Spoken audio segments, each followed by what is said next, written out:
মধ্যমগ্রামে রবিবার খুন করা হয় এবং রবিবার বিকেলে সুমিতা ঘোষকে খুন করা হয়েছিল। রবিবার থেকে বাড়িতেই দেহ রাখা হয়েছিল। শুধু তাই নয়, সোমবার কলকাতায় ফাল্গুনি আর আরতি এসে পৌঁছায় এবং দেহ ফেলার জন্য দিনভর তারা রেকি করেছিল। দেহ পচনের গন্ধ ঢাকতে পারফিউম কেনা হয়েছিল। আরো বিস্তারিত জানার চেষ্টা করব। আমাদের সঙ্গে রয়েছেন আমাদের প্রতিনিধি সান্নিক। যে বিষয়টা আপনাদের জানাচ্ছিলাম যে মধ্যমগ্রামে রবিবার দিন খুন করা হয়েছিল এবং রবিবার বিকেলেই সুমিতা ঘোষকে খুন করা হয়েছিল এমনটাই জানা যাচ্ছে। রবিবার থেকে বাড়িতেই দেহ রাখা হয়েছিল খুন করার পর, আর সোমবার কলকাতায় ফাল্গুনি আর আরতি সরাসরি চলে আসে।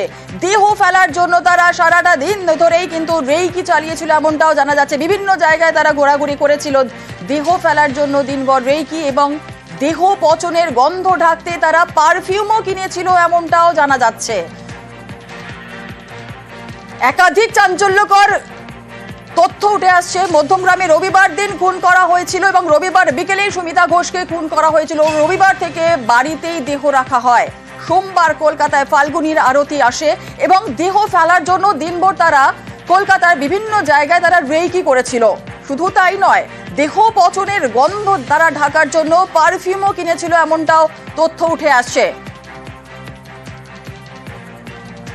আরো বিস্তারিত জানার চেষ্টা করব। সান্নিক আমাদের সঙ্গে রয়েছে। সান্নিক, একাধিক চাঞ্চল্যকর তথ্য উঠে আসছে। সোমবার কলকাতায় ফাল্গুনি আরতি এসেছিল, তারা রেকি করেছিল দিনভর এবং দেহ পচনের গন্ধ ঢাকতে পারফিউম তারা কিনেছিল এমনটাই জানা যাচ্ছে। কি তথ্য পাচ্ছ?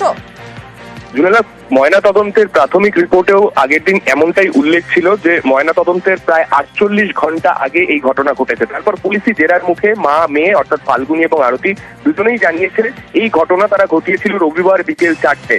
তারপরে প্রাথমিক কিছুক্ষণ একটা আকস্মিকতা কাটানোর পরে তারা ভাবছিল যে দেহটা কোথায় ফেলা যায়। সেই জন্য সোমবার গোটা দিন তারা শহর কলকাতার বিভিন্ন জায়গায় তারা ঘুরে বেড়ায় কোথায় দেহ ফেলা যেতে পারে সেই বিষয়ে একটা ধারণা করতে। কুমোরটুলির যে অংশে গতকালই ঘটনা ঘটে অর্থাৎ যেখানে তাদেরকে ধরে ফেলা হয় সেই জায়গা ফাল্গুনির পুরনো পরিচিত বলেই পুলিশ সূত্রে খবর। পুলিশকে তারা জানিয়েছে ফাল্গুনি আগে থেকে সেই জায়গাটা সম্পর্কে ওয়াকিবহাল ছিল, সেই জায়গাটা সকালের দিকে ফাঁকা থাকতে পারে তেমনটাই ধারণা নিয়ে তারা ট্যাক্সি নিয়ে সেখানে যায়। এবং সোমবার যখন তারা রেকি করে দেহটা বাড়িতে ছিল সেই সময় রেকি করে যখন তারা ফিরছে সেই সময় একটি স্প্রে বটল তারা টেনে কলকাতা থেকে, যেটা মূলত ডিকম্পোজড হয়ে যাওয়ার পরে দেহ থেকে গন্ধ বেরোতে পারে সেই আশঙ্কাতেই তারা কিনেছিল, যাতে দেহ থেকে গন্ধ বেরোলে রাস্তা দিয়ে যখন তারা সেই ট্রলি নিয়ে আসবে তখন যাতে কারোর সন্দেহ না হয় সেই কারণে তারা সেই স্প্রে বটলটি কেনে এবং স্প্রে বটল কিনে তারা বাড়ি ফিরে সেটা ব্যবহার করে এবং বাড়িতে থাকা একটি পুরনো ট্রলিতে তারা সেই দেহটা ভরতে যায়। এবং দেহ ভরার ক্ষেত্রেও যেটা পুলিশ যে বয়ান পেয়েছে তাদের থেকে সেটাও যথেষ্ট চাঞ্চল্যকর, কেননা একটা পুরনো ট্রলিতে দেহ ভরার সময় পায়ের গোড়ালি, যেহেতু দেহ ততক্ষণে শক্ত হয়ে গেছে, সেই গোড়ালিতে সেখানে ঢোকানো সম্ভব হচ্ছিল না। সেই সময় বাড়িতে থাকা বটি নিয়ে সেই দেহ পা গোড়ালির কাছ থেকে কাটতে যায় তারা, কিন্তু পায়ের মোটা হাড় সেখান থেকে কাটা সম্ভব হয়নি বাড়ির বটি দিয়ে।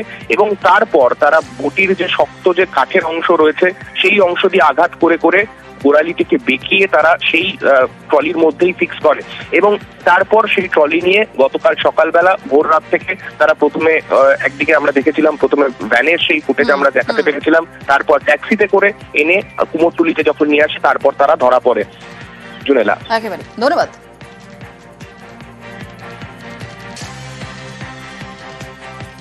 গেল SRM